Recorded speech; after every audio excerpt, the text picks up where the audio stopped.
Today I'm going to demonstrate how I make Water Kefir. And Water Kefir is a great drink enjoyed by all the family, and there's many health benefits found in Water Kefir.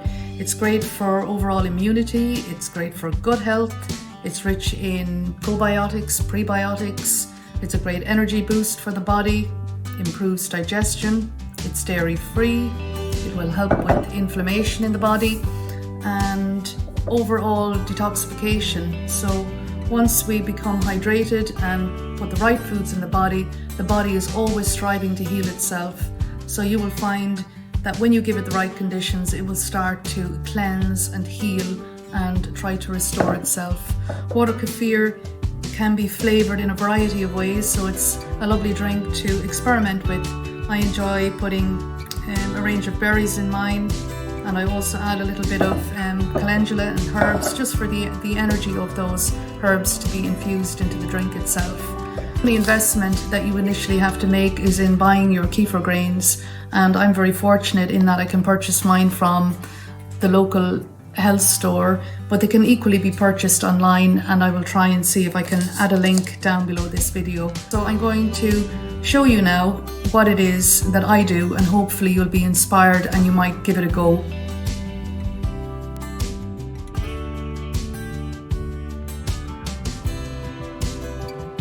So gather everything that you need and be well set up in advance. Take your half cup measure, and into that I'm going to pour roughly 70 grams of raw cane sugar. I eyeball it at this stage, but if you want to, you can measure it out. Add the sugar to the measuring jug. It's a 1 litre Pyrex measuring jug. I prefer to use glass. And into that I'm going to pour a small amount of boiled distilled water. And using a hand frother, I just hand mix it together until all of the sugar has dissolved into the water. This can take maybe a minute or so. So continuously whisk the two together until they are dissolved. And once you're happy that all the sugar has dissolved into the water, you can add cold, room temperature distilled water. So I measure out roughly 1 litre of water. So just fill it to the top. And again, with your hand frother, just blend the two of them to make sure that the sugar is well dissolved into all of the water. To this I'm going to add a single drop of Blackstrap molasses. And Blackstrap molasses is rich in iron, and it also is a great source of food for the microbes in the ferment, and it just strengthens them.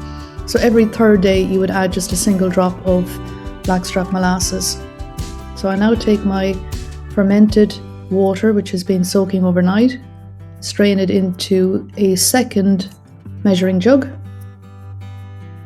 and I use a plastic sieve this time. Some recommend that you don't use a wire sieve. So gather your kefir grains in the plastic sieve and add it to your jar. And this will be the fresh batch that you will now leave I leave mine in a darkened press overnight. I just fold some kitchen paper and cover the top of the container or the glass jar and secure it with an elastic band. This ensures that the ferment can breathe, but at the same time keeps additional bacteria out of the ferment. So leave it overnight in a dark area. I put mine in a press, and the following day you can strain it through a mesh sieve into your measuring container. So I have a litre there, and you are ready to make your ferment. See, for this you'll need 2 long neck bottles that have a tight seal at the top, and into those bottles you're going to pour out the mixture. So you have in total a litre, and I divide it over 2 bottles because you want to leave a little bit of space, room at the top of the bottle, so that you can add your berries or whatever way you're going to flavour the mixture. So carefully pour all of the fermented water kefir into your bottle, so probably 3/4 ways full. And it's important that there's a pressure seal on the top, because pressure does build, or a secure seal at the top of the bottle, because pressure does build up within these bottles and you have to burp them every day just to release that buildup of carbon dioxide. If you don't, you're going to have an explosive result, especially in the summertime when the room temperature is warmer. So we gradually just add in berries, whatever it is that you enjoy. I have blueberries, maybe 4 or 5 blueberries in each. Some strawberries. This is winter time, so I don't have any from the garden. These are bought strawberries. You can use them fresh or from frozen. The result really ends up the same way. You get this nice fruity flavour to the water. And I cut them quite fine, dice them quite small, because when you're trying to pour out the fermented water, they can lodge in the neck of the bottle if they're too big. So I've added blueberry, strawberry, raspberries and some grapes. And that gives it a lovely blend.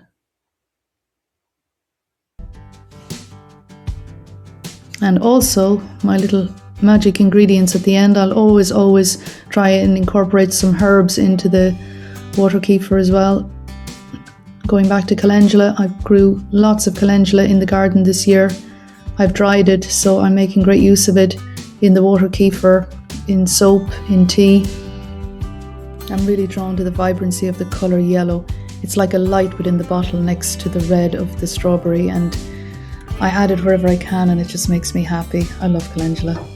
You'll see here also the colour difference between the two. This water kefir was only started this morning, so it's quite transparent. You can't see any real colour in it as of yet.